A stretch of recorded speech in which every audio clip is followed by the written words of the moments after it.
욥기 5장. 어서 부르짖어 보아라. 내게 응답하는 이가 있겠느냐. 하늘에 있는 거룩한 이들 가운데서 그 누구에게 하소연을 할 수 있겠느냐. 미련한 사람은 자기의 분노 때문에 죽고 어리석은 사람은 자기의 질투 때문에 죽는 법이다. 어리석은 사람의 뿌리가 뽑히고 어리석은 자의 집이 순식간에 망하는 것을 내가 직접 보았다. 그런 자의 자식들은 도움을 받을 데가 없어서 재판에서 억울한 일을 당해도 구해주는 이가 없었고, 그런 자들이 거두어들인 것은 굶주린 사람이 먹어치운다. 가시나무 밭에서 자란 것까지 먹어치운다. 목마른 사람이 그의 재산을 삼켜버린다. 재앙이 흙에서 일어나는 법도 없고 고난이 땅에서 솟아나는 법도 없다. 인간이 고난을 타고 태어나는 것은 불티가 위로 나는 것과 같은 이치이다. 나 같으면 하나님을 찾아서 내 사정을 하나님께 털어놓겠다. 그분은 우리가 측량할 수 없는 큰 일을 하시며 우리가 헤아릴 수 없는 기이한 일을 하신다. 땅에 비를 내리시며 밭에 물을 주시는 분이시다.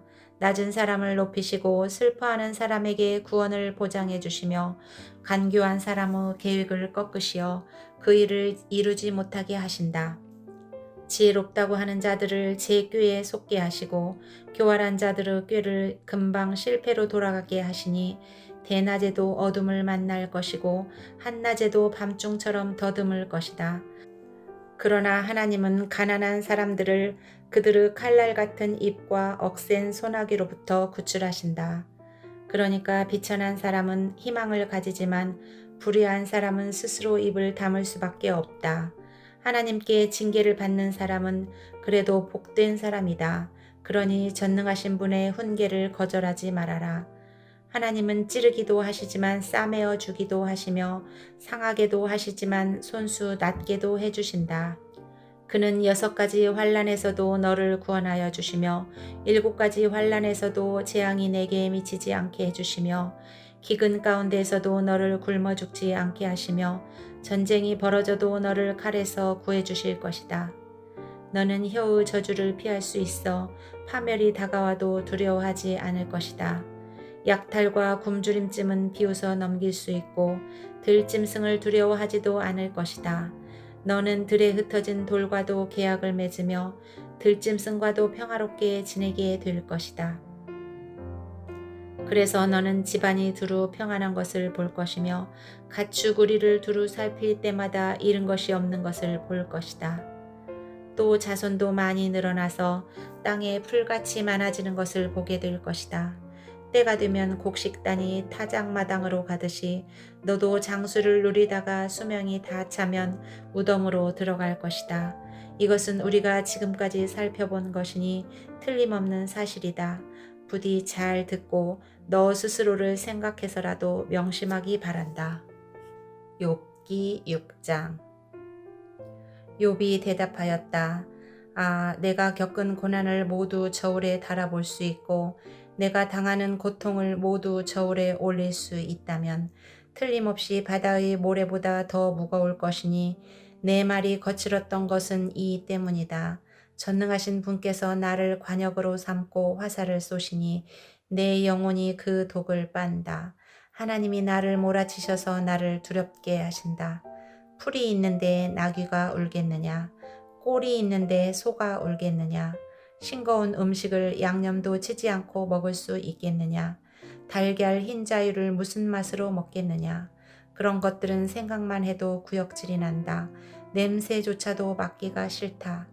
누가 내 소망을 이루어 줄까? 하나님이 내 소원을 이루어 주신다면, 하나님이 나를 부수시고 손을 들어 나를 깨뜨려 주시면 그것이 오히려 내게 위로가 되고, 이렇게 무자비한 고통 속에서도 그것이 오히려 내게 기쁨이 될 것이다.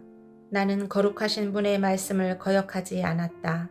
그러나 내게 무슨 기력이 있어서 더 견뎌내겠으며 얼마나 더 살겠다고 더 버텨내겠는가. 내 기력이 돌의 기력이라도 되느냐? 내 몸이 노쇠라도 되느냐? 나를 도와줄 리도 없지 않느냐? 도움을 구하러 갈 곳도 없지 않느냐?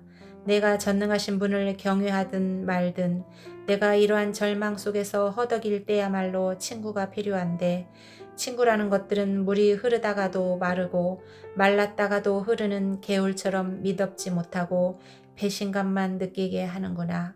얼음이 녹으면 흙탕물이 흐르고 눈이 녹으면 물이 넘쳐 흐르다가도 날이 더워지면 쉬 마르고 날이 뜨거워지면 흔적조차 없어지고 마는 개울.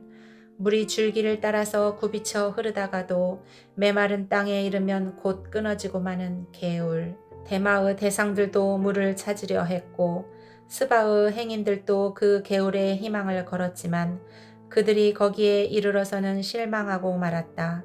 그 개울에 물이 흐를 것이라는 기대를 했던 것을 오히려 부끄러워하였다. 너희가 이 개울과 무엇이 다르냐? 너희도 내 몰골을 보고서 두려워서 떨고 있지 않느냐? 내가 너희더러 이거 내놓아라 저거 내놓아라 한 적이 있느냐? 너희의 재산을 떼어서라도 내 목숨 살려달라고 말한 적이 있느냐? 아니면 원수 손에서 나를 건져달라고 하기를 했느냐? 폭군의 세력으로부터 나를 속량해 달라고 부탁하기라도 했느냐? 어디 알아듣게 말 좀 해보아라. 내가 귀 기울여 듣겠다. 내 잘못이 무엇인지 말해보아라. 바른 말은 힘이 있는 법이다. 그런데 너희는 정말 무엇을 책망하는 것이냐? 너희는 남의 말 꼬투리나 잡으려는 것이 아니냐? 절망에 빠진 사람의 말이란 바람과 같을 뿐이 아니냐? 너희는 고아라도 제비를 뽑아 노예로 넘기고 이익을 챙길 일이라면 친구라도 서슴지 않고 팔아넘길 자들이다. 내 얼굴 좀 보아라. 내가 얼굴을 맞대고 거짓말이야 하겠느냐? 너희는 잘 생각해 보아라. 내가 억울한 일을 당하지 않게 해야 한다. 다시 한번 더 돌이켜라. 내 정직이 의심받지 않게 해야 한다. 내가 혀를 놀려서 옳지 않은 말을 한 일이라도 있느냐? 내가 입을 벌려서 분별 없이 떠든 일이라도 있느냐? 욥기 7장. 인생이 땅 위에서 산다는 것이 고된 종살이와 다른 것이 무엇이냐? 그의 평생이 품꾼의 나날과 같지 않으냐? 저물기를 몹시 기다리는 종과도 같고 수고한 싹쓸 애타게 바라는 품꾼과도 같다. 내가 바로 그렇게 여러 달을 허탈 속에 보냈다. 괴로운 밤은 꼬리를 물고 이어갔다. 눕기만 하면 언제 깰까 언제 날이 셀까 마음 졸이며 새벽까지 내내 뒤척거렸구나. 내 몸은 온통 구더기와 먼지로 뒤덮였구나. 피부는 아물었다가도 터져버리는구나. 내 날이 베트르 북보다 빠르게 지나가니 아무런 소망도 없이 종말을 맞는구나. 내 생명이 한낱 바람임을 기억하여 주십시오. 내가 다시는 좋은 세월을 못 볼 것입니다. 어느 누구도 다시는 나를 볼 수 없을 것입니다. 주님께서 눈을 뜨고 나를 찾으려고 하셔도 나는 이미 없어졌을 것입니다. 구름이 사라지면 자취도 없는 것처럼 스올로 내려가는 사람도 그와 같아서 다시는 올라올 수 없습니다.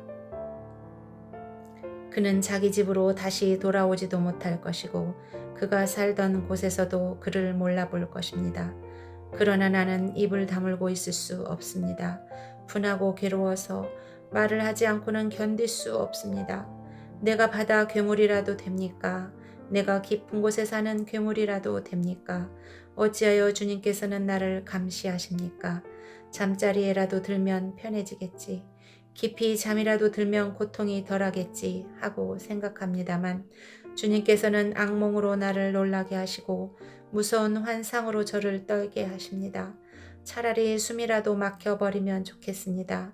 뼈만 앙상하게 살아있기보다는 차라리 죽는 것이 낫겠습니다. 나는 이제 사는 것이 지겹습니다. 영원히 살 것도 아닌데 제발 나를 혼자 있게 내버려 두십시오.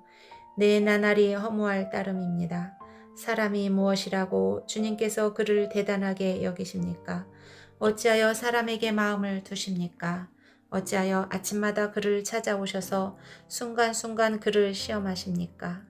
언제까지 내게서 눈을 떼지 않으시렵니까? 침 꼴깍 삼키는 동안만이라도 나를 좀 내버려 두실 수 없습니까? 사람을 살피시는 주님, 내가 죄를 지었다고 하여 주님께서 무슨 해라도 입으십니까? 어찌하여 나를 주님의 관역으로 삼으십니까? 어찌하여 나를 주님의 짐으로 생각하십니까? 어찌하여 주님께서는 내 허물을 용서하지 않으시고 내 죄악을 용서해 주지 않으십니까? 이제 내가 숨져 흙 속에 누우면 주님께서 아무리 저를 찾으신다 해도 나는 이미 없는 몸이 아닙니까? 욥기 8장. 수앗 사람 빌다시 대답하였다. 언제까지 내가 그런 투로 말을 계속할 테냐?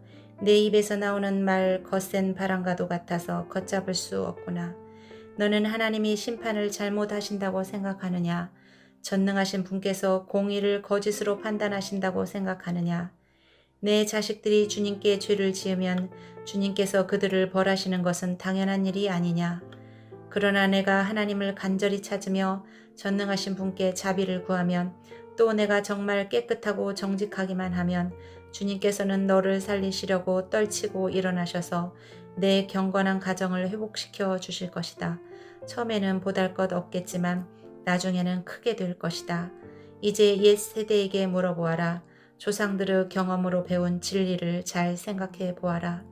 우리는 다만 갓 태어난 사람과 같아서 아는 것이 없으며 땅 위에 사는 우리의 나날도 그림자에 지나지 않는다. 조상들이 내게 가르쳐주며 일러주지 않았느냐? 조상들이 마음에 깨달은 바를 말하지 않았느냐? 늪이 아닌 곳에서 왕골이 어떻게 자라겠으며 물이 없는 곳에서 갈대가 어떻게 크겠느냐? 물이 말라버리면 왕골은 뵐 때가 아직 멀었는데도 모두 말라 죽고 만다. 하나님을 잇는 모든 사람의 앞길이 이와 같을 것이며 믿음을 저버린 사람의 소망도 이와 같이 사라져 버릴 것이다. 그런 사람이 믿는 것은 끊어질 줄에 지나지 않으며 의지하는 것은 거미줄에 지나지 않는다. 기대어 살고 있는 집도 오래 서 있지 못하며 굳게 잡고 있는 집도 버티고 서 있지 못할 것이다. 비록 햇빛 속에서 싱싱한 식물과 같이 동산마다 그 가지를 뻗으며 돌무더기 위에까지 그 뿌리가 엉키어서 돌 사이에 뿌리를 내린다고 해도 뿌리가 뽑히면 서 있던 자리마저 나는 너를 본 일이 없다고 모른 채 할 것이다. 살아서 누리던 즐거움은 이렇게 빨리 지나가고 그 흙에서는 또 다른 식물이 돋아난다. 정말 하나님은 온전한 사람 물리치지 않으시며 악한 사람 손 잡아주지 않으신다. 그분께서 내 입을 웃음으로 채워주시면 내 입술은 즐거운 소리를 낼 것이니 너를 미워하는 사람은 부끄러움을 당할 것이며 악인의 장막은 자취도 없이 사라질 것이다.